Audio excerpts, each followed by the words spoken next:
ನಾಡಿನೆಲ್ಲೆಡೆ ಸಂತ ಕವಿ ದಾರ್ಶನಿಕ ಕನಕದಾಸ ಜಯಂತಿ ಆಚರಣೆ.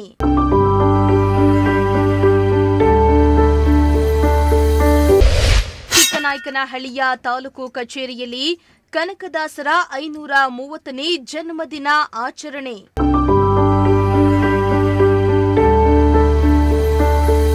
ಇಂದು ನಾಡಿನೆಲ್ಲೆಡೆ ಸಂತ ಕವಿ ದಾರ್ಶನಿಕ ದಾಸ ಶ್ರೇಷ್ಠರಾದ ಪರಮ ಪೂಜ್ಯ ಕನಕದಾಸ ಜಯಂತಿಯನ್ನ ಅತ್ಯಂತ ಸಂಭ್ರಮದಿಂದ ಆಚರಿಸಲಾಗ್ತಾ ಇದೆ.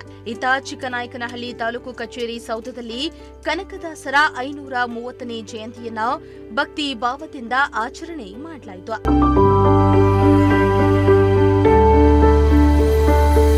ತಾಲೂಕು ಕಚೇರಿಯಲ್ಲಿ ಕನಕದಾಸ ಜಯಂತಿ ಅತ್ಯಂತ ಸಂಭ್ರಮದಿಂದ ಆಚರಿಸಲಾಯಿತು. ಕನಕದಾಸ ಫೋಟೋಗೆ ಪುಷ್ಪ ನಮನ ಸಲ್ಲಿಸಿ ಶಾಸಕ ಸುರೇಶ್ ಬಾಬು ಮಾತನಾಡಿ, ಕನಕದಾಸರು ಜಾತಿ ವ್ಯವಸ್ಥೆಯನ್ನ ತೀವ್ರವಾಗಿ ವಿರೋಧಿಸಿ ತಮ್ಮ ಕೀರ್ತನೆಗಳ ಮೂಲಕ ಸಮಾಜಕ್ಕೆ ಸಮಾನತೆ ಮತ್ತು ಮಾನವೀಯತೆಯ ಸಂದೇಶವನ್ನ ನೀಡಿದ್ರು. ಅವರ ತತ್ವದರ್ಶಗಳು ಇಂದಿಗೂ ನಮ್ಮೆಲ್ಲರಿಗೂ ಮಾರ್ಗದರ್ಶನವಾಗಿವೆ. ಅವರು ತೋರಿಸಿದ ದಾರಿಯಲ್ಲಿಯೇ ನಾವು ನಡೆಯಬೇಕು ಎಂದು ಹೇಳಿದ್ರು. ಮುಖಾಂತರ ಸಮಾಜವನ್ನು ತಿದ್ದುವಂಥ ಕೆಲಸ ಏನು ಮಾಡಿದ್ರು. ಇವತ್ತು ಉಡುಪಿಲಿರ್ಬೋದು ಮತ್ತು ನಳದಾನಿ ಚರಿತ್ರೆ ಇರ್ಬೋದು, ಇವೆಲ್ಲದನ್ನು ಕೂಡ ನಾವು ಸ್ಮರಿಸ್ಕೊಂಡು ಅದರಲ್ಲಿ ಯಾರ ಮೇಲೂ ಕೀಳು ಅಂತಕ್ಕಂಥ ಭೇದ ಭಾವ ಬೇಡ, ನಾವೆಲ್ಲರೂ ಕೂಡ ಒಂದೇ ಅಂತಕ್ಕಂಥದ್ದನ್ನು ಸಾರಲಿಕ್ಕೆ ಇವತ್ತು ಕನಕದಾಸರು ಎಲ್ಲರೂ ಕೂಡ ಒಂದು ಅಡಿಪಾಯವನ್ನು ಹಾಕಿದರು. ಇದಕ್ಕೆ ನಾನು ಪೂರ್ವಕವಾಗಿ ಅವರ ಜಯಂತಿಯನ್ನು ನಾವೆಲ್ಲರೂ ಕೂಡ ಆಚರಿಸ್ತಾ ಇದ್ದೀವಿ.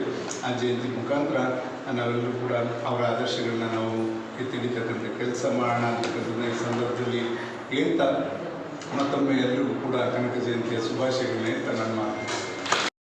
ಶುಭಾಶಯಗಳನ್ನು ತಮಗೆಲ್ಲ ಕೋರುತ್ತಾ, ತಾಲೂಕು ಆಡಳಿತದಿಂದ ಇವತ್ತು ಏನು ಕನಕದಾಸರ ಜಯಂತಿ ಆಚರಣೆಯನ್ನು ಮಾಡ್ತಿದ್ದೀರಾ, ಈ ಒಂದು ಆಚರಣಾ ಸಮಾರಂಭದಲ್ಲಿ ಅಧ್ಯಕ್ಷತೆ ವಹಿಸಿರ್ತಕ್ಕಂಥ ಆಚರಣಾ ಸಮಿತಿಯ ಅಧ್ಯಕ್ಷರಾದಂಥ ಶ್ರೀಧರರಾದಂತಹ ಡಾಕ್ಟರ್ ಹಾಗೂ ಈ ಕ್ಷೇತ್ರದ ಗೌರವಾನ್ವಿತ ಶಾಸಕರಾದಂಥ ಸಿ ಸುರೇಶ್ ಬಾಬು ಅವರೇ ಮತ್ತು ಎಲ್ಲ ಅಧಿಕಾರಿಗಳೇ, ಕನ್ನಡ ಸಂಘದ ಅಧ್ಯಕ್ಷರಾದಂಥ ರೇಣುಸ್ವಾಮಿರವರೇ, ಅವರೇ, ಶರತ್ ಅವರೇ, ಇನ್ನು ಎಲ್ಲ ಅಧಿಕಾರಿ ಮಿತ್ರರೇ ಮತ್ತು ಭಾಗವಹಿಸಿರ್ತಕ್ಕಂಥ ಮಾಜಿ ಪುರಸಭಾಧ್ಯಕ್ಷರಾದಂಥ. ಇನ್ನು ಈ ಕಾರ್ಯಕ್ರಮದಲ್ಲಿ ತಹಸೀಲ್ದಾರ್ ಪುರಂದರ್ ಕೆ, ಗ್ಯಾರಂಟಿ ಸಮಿತಿ ಅಧ್ಯಕ್ಷ ಸಿಡಿ ಚಂದ್ರಶೇಖರ್, ಲಿಂಗದೇವರು, ಕನ್ನಡ ಸಂಘದ ಅಧ್ಯಕ್ಷ ಸಿಬಿ ರೇಣುಕಾಸ್ವಾಮಿ ಮಾತನಾಡಿ ಕನಕದಾಸರ ಜೀವನ ಮೌಲ್ಯಗಳನ್ನು ನೆನಪಿಸಿದ್ರು. ಈ ಸಂದರ್ಭದಲ್ಲಿ BEO Kantharaju, CDPO Honnappa, BCM ಇಲಾಖೆಯ ಭಾಗ್ಯಮ್ಮ, ರೋಟರಿ ಅಧ್ಯಕ್ಷ ಮಹಾಲಿಂಗಯ್ಯ ಸೇರಿದಂತೆ ವಿವಿಧ ಇಲಾಖೆಯ ಅಧಿಕಾರಿಗಳು ಹಾಗೂ ಗಣ್ಯರು ಹಾಜರಿದ್ದರು. ಚೇತನ್ ಜಾನಕಲ್, ಪ್ರಜಾಶಕ್ತಿ ಟಿವಿ, ಚಿಕ್ಕನಾಯಕನಹಳ್ಳಿ.